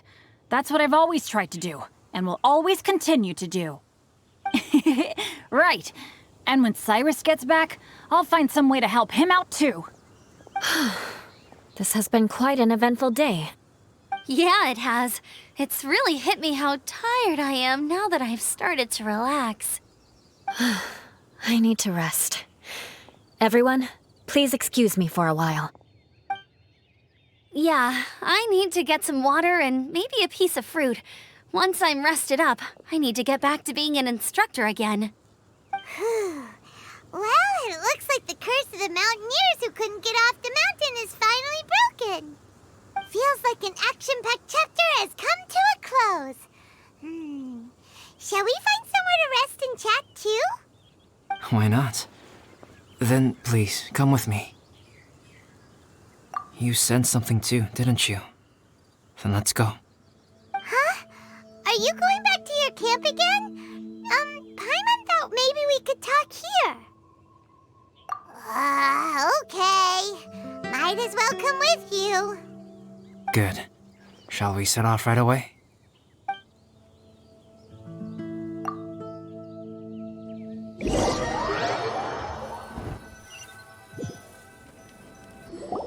Sorry for bringing you back here once again. Some topics are best discussed in private. Is this about the imposter?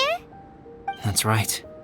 I have to say, Traveler, I'm very surprised you noticed the difference between me and the imposter. Yes, this mark. Perhaps it's where it all began. Ooh, sounds like the beginning of a big story. Keep going. Well, I can't deny that what I'm about to say does sound like something from a children's storybook. So, what do you think this diamond-shaped mark means? A tattoo? A crest? Something else? No. Consider it a birthmark. Have you ever seen an intricate glass ornament and wondered how it was made? Well, one method for crafting with glass is a technique known as glass blowing. Glass blowing is not a widely known art in Teyvat. For this reason, glassware made in this way is usually very expensive. As the name implies, glass blowing involves blowing air into a hole, much like blowing up a balloon. This type of glassware is known for having a pontal mark at the point where the blowpipe was inserted, where the hole was sealed at the very end. This mark is a sign that the item was crafted by a human hand. Sounds kind of amazing. It is a wondrous and beautiful art form. Alice says that these marks are seen as proof of the maker's fine handiwork, the only flaw in an otherwise perfect work of art. My mark is something similar to this. The difference between synthetic and natural life lies in the directional flow of the life force. The energy of a natural life form flows out from within. That's why flower buds bloom and curled leaves unfold. And it's the very reason we watch and wonder at blossoming flowers. Creating life artificially, on the other hand, involves, to a certain extent, the introduction of an external source of energy into the embryonic life form. When the hole where the life force was infused is sealed at the end, it leaves a mark not dissimilar to the pontal mark in blown glasswares. The alchemical substance drips and spreads out in all directions, resulting in this rather ingenious diamond shape. Wow! So that's where it came from. This mark is a sign of my artificial origins, and proof of my imperfection as a human. I presume that the imposter intentionally avoided replicating this mark so as not to become less than perfect himself. You are fundamentally different from other people. I have few qualms about sharing my secrets with you. Just as Paimon said, it all sounds like a story. Even if you were to tell anyone else, they would regard it as nothing more than a tall tale. The transcendent and miraculous are not the only things to which human beings aspire. They pursue the everyday, the ordinary, to a far greater extent than I would have ever imagined. People like to believe that those who are thoroughly different from themselves could only ever exist in stories. It makes things much easier. Or, in other words, all the unfathomable things we've seen recently would make good material for a novel. I have friends who write novels. If they wrote this story, it'd probably be even more complex. Making up stories is easy. Even Paimon can do that. Oh. I didn't know you had that kind of talent. Paimon's the best guide into that. Making up stories is a piece of cake. In that case, how about we have a storytelling contest? We can base our stories on the events of the last few days. Sounds great. But we still have to help out the Adventurers Guild. I understand. Creativity is something that cannot be rushed. Take your time, and come back when you have found some inspiration. We'll see whose story is more compelling. Deal! Okay, we'll regroup with the Adventurers Guild for now. Sure.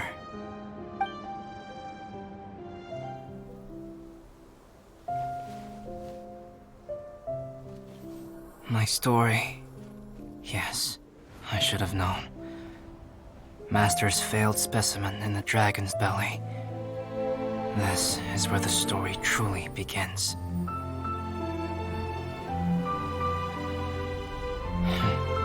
If we switched places, if you were the survivor, then as the abandoned experiment, the failure of the primordial human project, I'd want to replace you too. I would replicate your appearance, study your alchemy, and create miraculous life forms to divert your attention. I would wait for the right moment, then dispose of you and the Traveler, the sole person to have known your secret.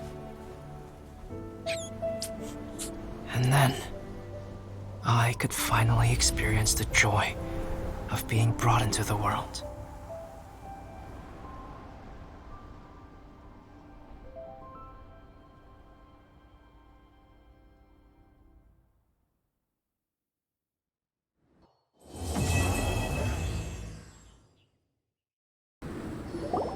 Albedo! Traveler, Paimon, I suppose your story is ready. Yep. How about you? Do you need some more time? No need. I am also ready to tell my story. Paimon calls dibs. Paimon first! Please, go ahead. Okay, here goes. Once upon a time, there was an evil researcher who went into the mountains and did a crazy experiment on whopper flowers to transform their appearance. After a lot of pain and suffering, the whopper flowers finally took on a human form. Then they stood by the side of the mountain to wait for unsuspecting bypassers. To whoever spoke to them, they would ask them questions such as, "Who am I? Who are you?" If the bypasser got the wrong answer, the last sound they'd make would be a yelp before the whopper flower ate them alive in one bite. Ooh, truly frightening. What the? You two aren't scared at all! Don't go nitpicking, okay? If you didn't like the story, go write your own!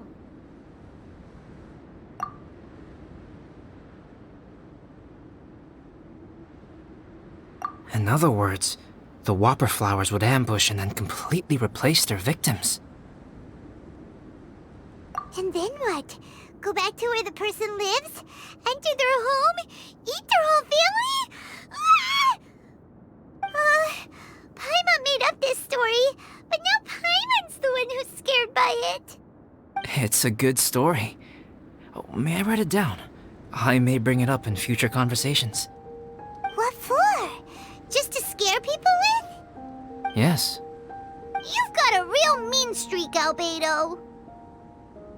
Mine is a little longer than yours. It starts with an alchemist. A great alchemist once created Subject 1. Subject 1 was her proudest achievement, and successfully blended into human society. No one ever would have thought that this friend of theirs was in fact a synthetic human. However, unbeknownst to Subject 1, the alchemist had tried the same experiment many times before he had come into being. Some of the rejects from failed experiments had been discarded, but had not died. Subject 2 was one such failed experiment. He was swallowed by a great dragon that came to rest upon a snow-swept mountain. Many years later, he was resurrected by the dragon's mysterious power. He saw all kinds of people on the mountain, including Subject 1, who had somehow miraculously blended in among them. Never in Subject 2's wildest imagination had he thought it possible for experimental life forms such as they to deceive everyone so successfully. He saw the way humans accepted Subject 1 as a friend, witnessed their affection as they addressed him by name. This was what Subject 2 wanted. Now, all that Subject 2 desired was to replace Subject 1 and take the joy of his existence for himself. This is giving Paimon the chills. So scary. Subject 2 began to unfold his plan. He stole Subject 1's books and notes and studied all that Subject 1 had learned from the alchemist. Subject 2 was highly intelligent, and he learned quickly. He changed his face into an exact replica of Subject 1's face. Then, he found a plant with mimicry capabilities and transformed it using dragon blood and alchemy. And so, not only did Subject 2 transform his own appearance to perfectly match that of Subject 1, he also created a third entity, Subject 3. What? There's 3 of them now?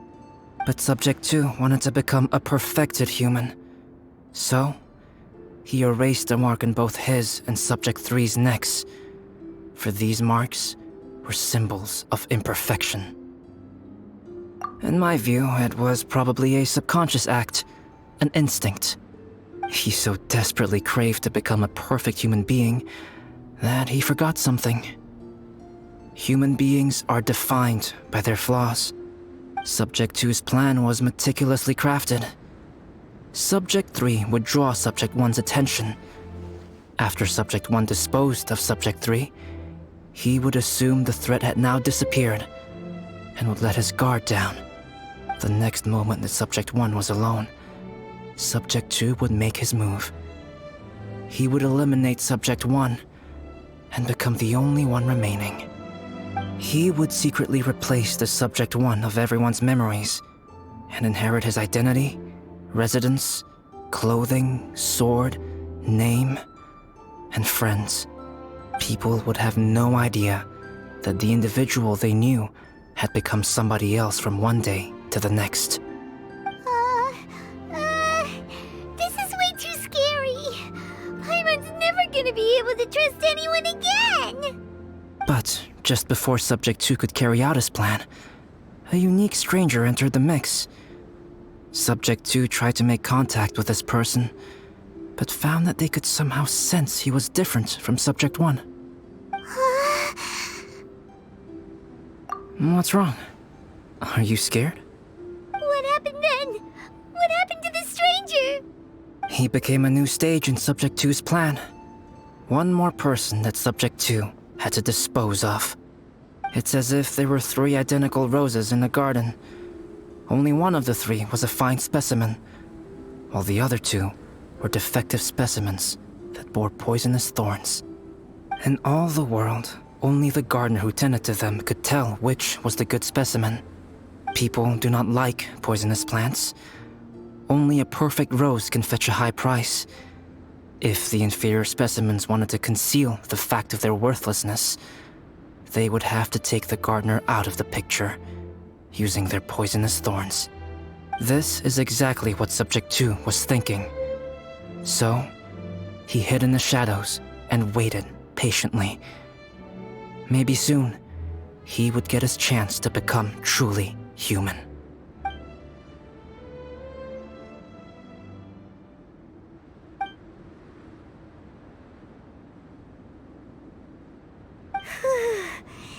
That was intense!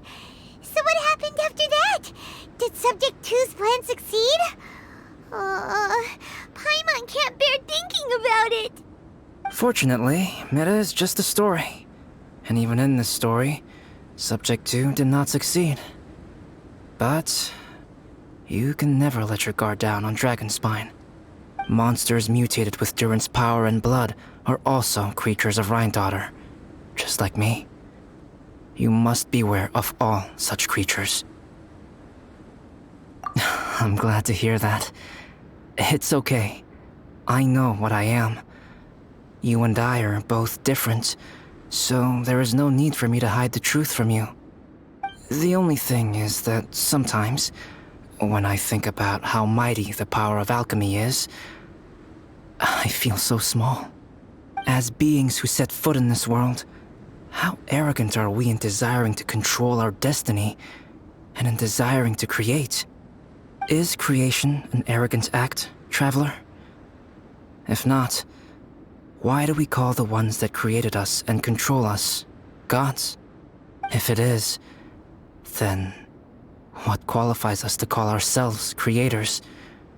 How far must we take our reverence and respect, and what purpose does it serve? Nothing special, but whenever I think about it, I feel a twinge of grief. Poor Albedo. Hello? Traveler, are you here? Hey, is that Amber? Thought we might find you here. We're here to deliver a message from Cyrus. There's gonna be a big event down at the base camp, and they want you there too, Traveler. Winter camp is nearing its end. Apparently, even provisional instructors are required to attend. Looks like we need to go, Albedo. Bye for now. Then I won't keep you. I have some things to attend to here, so forgive me for not seeing you down.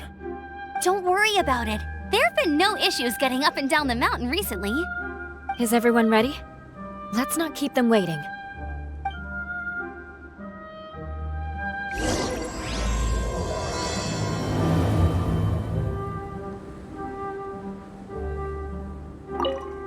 Go ahead. You're one of their instructors, no?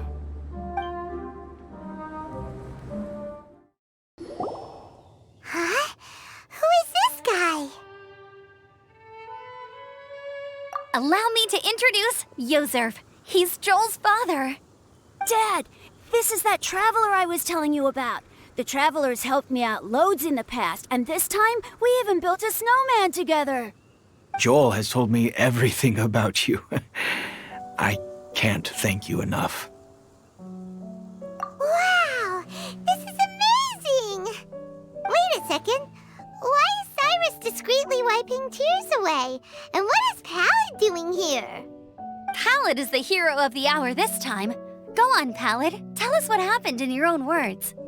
Okay. The weather was fine on that fateful day, and I had a feeling that Lady Luck was smiling down on me. So I trusted my gut and set off to explore somewhere new, somewhere dangerous. Because where there is great danger, there is also great treasure. Why does this sound so hard to believe? But I had only been away from the group for a short while when I fell down a slope and just started rolling. Uh-oh. Did my bad luck rub off on him when we ran into each other on the mountain? The place I fell to was somewhere I didn't recognize, and I'd sustained a few injuries. I remember thinking to myself, this is the worst luck I've ever had in my whole life. Then I met Yoserv. He'd heard the sound of me falling and came out to see what was going on. Huh? Wow! So it was completely by chance then! I thought he must have been someone from the Adventurers Guild here for the event, but after a few words of conversation, it was clear that he was having memory problems. He didn't even know his own name.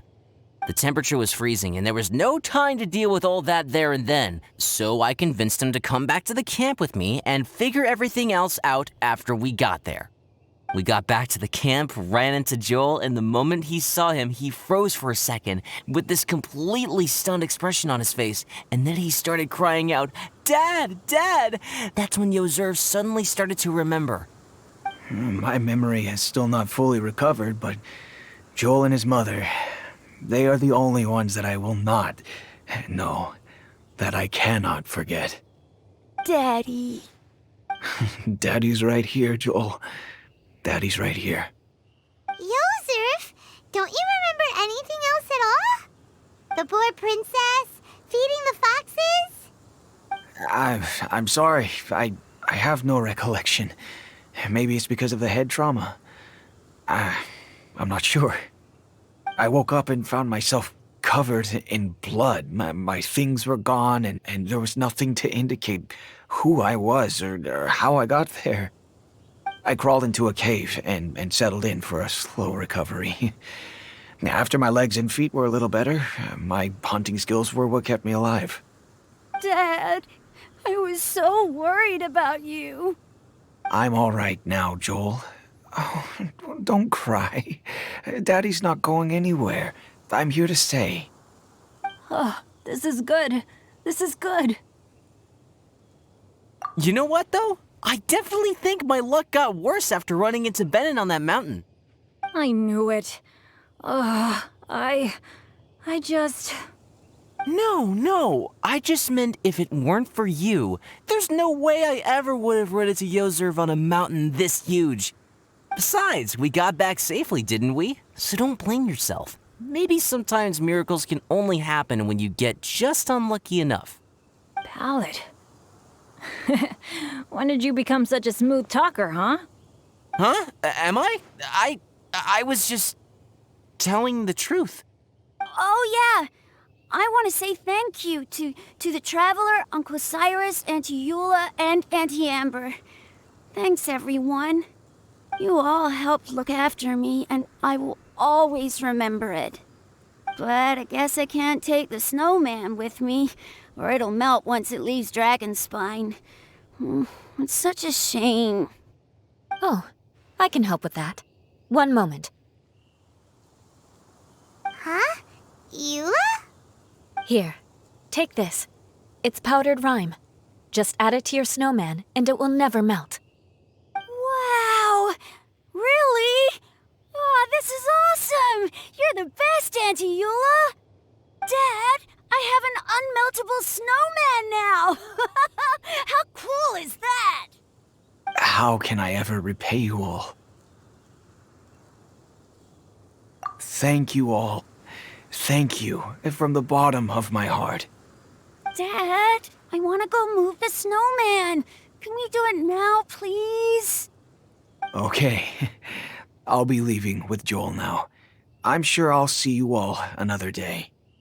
Very well, very well. It's time for Pallet and I to have another discussion concerning his breaches of adventurer discipline. Huh? But Cyrus, I think I kind of made up for my mistakes this time, you know? See you guys! Oh, I made this for you and Amber. Think of it as a winter souvenir. Aw, are you sure? This must be really important to you. Come on now, just take it. No need to make such a fuss. Wow! Now our snowman won't melt either! Great! You're welcome. Just keep it. That's all I ask. Amber and I have some business to attend to now. See you later. See you! Everyone's gone. Seems like they've all got their own stuff to do now. Oh! You know what? We've been on Dragonspine all this time, and somehow Paimon still forgot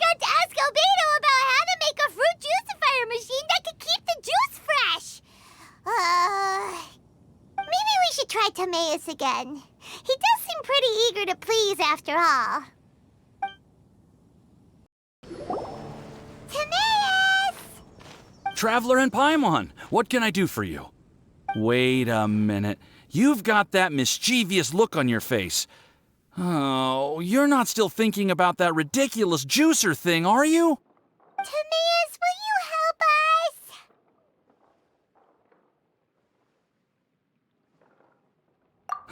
Well, if the Traveler isn't really interested, then, yeah, maybe I'll give this one a pass. It's just the weirdest request ever.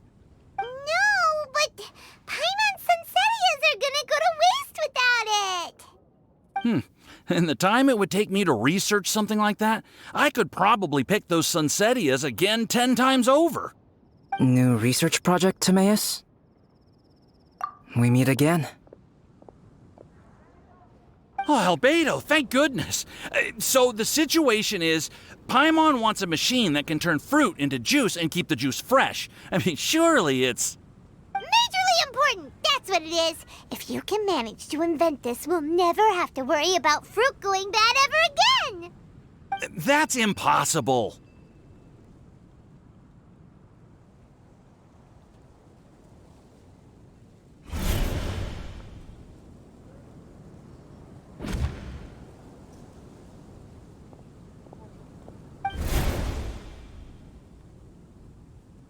Turning fruit into juice is not hard, but keeping it fresh is more difficult. But if you simply want to keep the fruit from rotting, there are many ways to achieve this. Right, Traveler?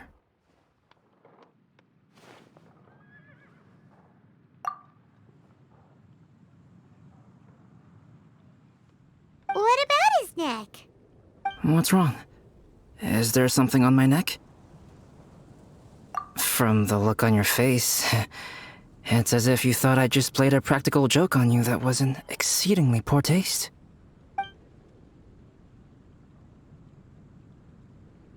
Albedo, you were saying, how do you stop fruit from going bad? Well, one way would be to bury your fruit on Dragonspine, where the snow never melts all year round. But then Paimon won't be able to eat them! You could always live on Dragonspine. No, too cold for Paimon. Or you can give the fruit to me, and I would take it to Dragonspine for you. But since you don't like the cold, you'd have to send someone else to pick them up when you want them. This is where you come in, Traveler. Suddenly sounds a lot more feasible with other people doing all the work. Okay then, shall we go with that idea? Fruit buried on Dragonspine will stay fresh for much longer. However, it is also possible that the fruit will sprout and grow into fruit trees. Who knows? Maybe the next time you visit, it will have grown into an orchard. You can water the trees, add fertilizer, and when they finally bear fruit, you will have some fresh Sunsettias. No way! Then Paimon will have to be a gardener! That's not the goal here. Oh? Well, I don't think being a gardener is so bad.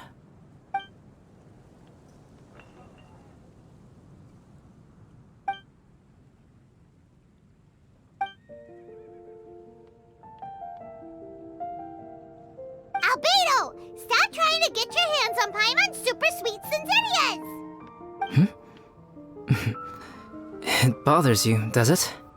Of course it bothers Paimon! They are the rarest, super-duper sweetest Sunsettias ever! And they're not for you! Okay, but they're just Sunsettias. I think you're only so attached to them because you don't have much fruit of this quality in your possession. When someone's pockets are full and their spirit is fulfilled, they don't easily fall prey to this kind of yearning. Really?